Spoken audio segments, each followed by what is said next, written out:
Now I'm up on the other side of that bridge. This is Cleveland Avenue overhead, and I'm looking basically north and getting a chance to see some kids down by the river, enjoying. And right here, this little set of rapids, this is one of several sets of rapids, and what you notice there is the water drops through there and then creates another section that's pretty still, so that provides different forms of habitat for potential aquatic life, different fish. And along the way, they've incorporated, there's one drainage pipe there that comes potentially out of this, just behind there is maybe a manufacturing site that might be a grandfathered in drainage that is considered safe for the river.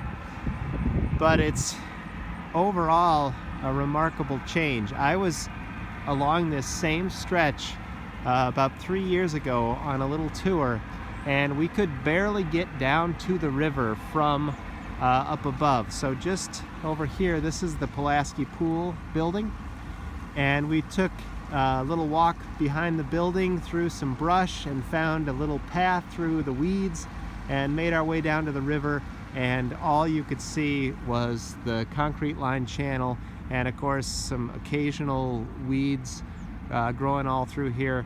Now we've got a little patch of black-eyed Susans and a lot more wildflowers planted and ready to expand through this area. So kind of a beautiful spot now. Just a little bit further upstream, I'll keep walking as we go here. Just past this tree. What's this little tree? Looks like it's probably a birch.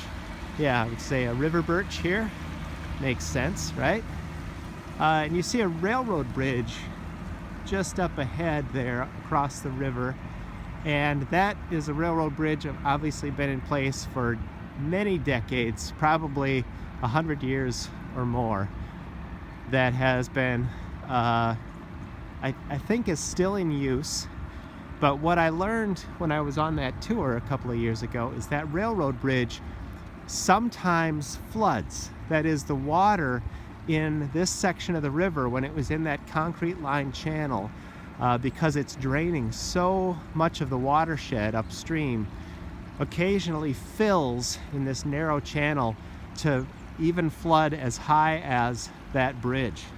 And so it was very important in planning and creating this new construction that there would be ample space for the water to spread out and move downstream. If they did too much that slowed the water down, it would flood that section even more often. So now, although they've taken out the concrete lined channel, which moved the water quickly, they've broadened this section and flattened out some areas so that the same amount of water and potentially even more water can move downstream when we get heavy rainfalls or rapid snowmelt, which happens often enough along here.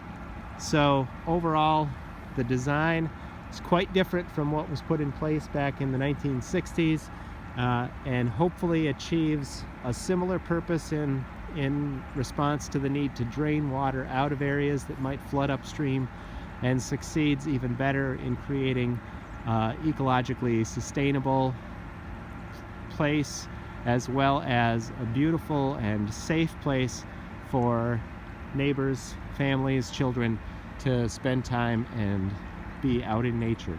Got a beautiful October day here, so I feel very fortunate. I'm grateful for this work, and I'm excited to share it with you. So thanks for coming along on my walk. I'm going to take another drive and maybe stop at one or two more spots.